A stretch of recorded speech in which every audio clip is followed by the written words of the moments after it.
Halo semuanya, perkenalkan kami dari kelompok 7, yang beranggotakan Muhammad Hadzik Aufa Asyada, Harsoh Limin, dan Rianti. Jadi di sini kita akan membahas materi tentang menyusun cerita inspiratif. Nah, di sini apa sih yang dimaksud dengan cerita inspiratif? Teman-teman ada yang tahu? Cerita inspiratif adalah cerita yang menggambarkan perjuangan seseorang dalam menghadapi berbagai tantangan hidup hingga akhirnya berhasil bangkit dan mencapai sesuatu yang positif. Melalui pengalaman tokohnya, cerita ini memberikan motivasi, pesan moral, serta dorongan semangat bagi pembaca agar tetap berusaha, tidak menyerah, dan percaya bahwa perubahan yang baik dapat terjadi dengan kerja keras dan tekad yang kuat. Nah, setelah kita dapat mengerti tentang pengertian cerita inspiratif, hal pertama yang harus kita ketahui yaitu mengidentifikasi informasi dari cerita inspiratif tersebut, menemukan tokoh, latar, masalah, nilai inspiratif, dan elemen penting lainnya dalam sebuah cerita disebut identifikasi informasi. Bagian ini membantu pembaca memahami siapa yang diceritakan, apa yang dialami, dan mengapa cerita itu dapat menjadi inspirasi. Setelah itu yang kedua, ada menyimpulkan informasi cerita inspiratif atau biasa disebut struktur cerita. Orientasi, perumitan peristiwa, komplikasi, resolusi, dan koda membentuk struktur cerita inspiratif. Struktur ini menunjukkan bagaimana cerita dibuka, konflik muncul, inspirasi muncul, masalah diselesaikan, dan pesan moral disampaikan. Terus di sini struktur cerita terbagi menjadi 5 struktur. Struktur yang pertama yaitu orientasi, memperkenalkan tokoh latar dan keadaan awal. Contohnya, ialah Prajogo lahir dari keluarga sederhana di Bengkayang, anak supir angkot lulusan SMEA. Yang kedua yaitu perumitan peristiwa atau munculnya tantangan.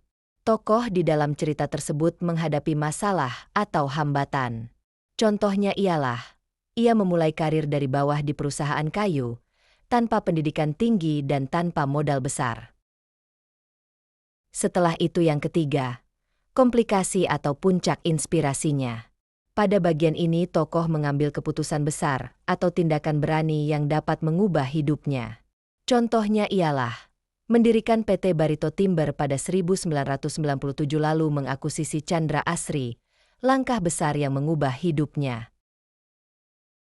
Yang keempat yaitu resolusi atau penyelesaian. Di sini tokoh berhasil melewati tantangan dan terjadilah perubahan positif pada tokoh tersebut. Contohnya ialah, Prajogo menjadi pengusaha besar. Perusahaannya berkembang ke banyak sektor penting. Yang terakhir yaitu koda atau biasa disebut pesan moral dari sebuah cerita. Penutup yang berisi nilai atau pelajaran yang bisa dipetik oleh pembaca. Contohnya ialah, kesuksesan dapat diraih siapa saja meski berasal dari latar belakang sederhana, atau bisa disebut mimpi besar itu lahir dari tempat kecil. Setelah struktur cerita inspiratif yang harus kalian ketahui, kalian juga harus tahu bagaimana caranya menelaah cerita inspiratif.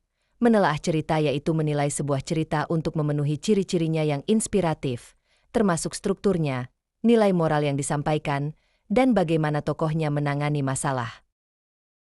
Yang terakhir materi yang harus kalian ketahui ialah mengungkapkan gagasan dalam bentuk cerita inspiratif. Bagian ini mengajarkan bagaimana membuat cerita inspiratif. Kita harus memiliki ide, menentukan tokoh, membangun konflik, dan menyampaikan pesan moral. Cerita harus mudah dipahami dan menggugah emosi. Terima kasih bagi yang sudah menonton, jangan lupa like, comment, and subscribe. Demikian video pembelajaran kita hari ini. Semoga bermanfaat, dan kalau tidak bermanfaat, ya minimal menghibur sedikitlah. Jika ada yang belum paham, silakan tanya. Jangan tanya, kapan nikah?